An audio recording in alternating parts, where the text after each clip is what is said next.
بسم اللہ الرحمن الرحیم، آپ دیکھ رہے ہیں میرا YouTube channel MJB info T V کے ساتھ آپ کی پیش خدمت حاضر ہوا ہوں۔ وفاقی حکومت نے عید الفطر کی تعطیلات کا ضابطہ اعلان کر دیا اور نوٹیفیکیشن بھی جاری۔ عید الفطر مسلمانوں کے لیے ایک بڑا مذہبی تہوار ہے جو رمضان المبارک کے اختتام پر منایا جاتا ہے۔ جیسے جیسے عید قریب آ رہی ہے، عوام خریداری کی تیاریوں کا آغاز کر دیا ہے۔ بازاروں میں رش بڑھتا جا رہا ہے، جبکہ کپڑوں، جوتوں اور دیگر اشیاء کی خریداری عروج پر ہے۔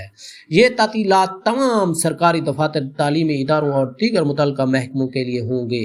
اس دوران سرکاری دفاتر بند رہیں گے، جبکہ بینک سیکٹر، نجی کمپنیاں اور دیگر کاروباری ادارے اپنے انتظامات کے مطابق تعطیلات کا فیصلہ کریں گے۔ نوٹیفیکیشن کے مطابق جو آپ کو سکرین پر نظر آ رہا ہوگا، 31 مارچ سے 2 اپریل تک سرکاری سطح پر تعطیلات دی جائیں گی۔ نوٹیفیکیشن کے مطابق 31 مارچ سے 2 اپریل تک سرکاری سطح پر تعطیلات دی جائیں گی۔ اس فیصلے کا مقصد عوام کو عید کے تہوار کو بھرپور طریقے سے منانے کے لیے سہولت فراہم کرنا ہے۔ امید ہے کہ آپ لوگوں کو میری ویڈیو اچھی لگی ہوگی۔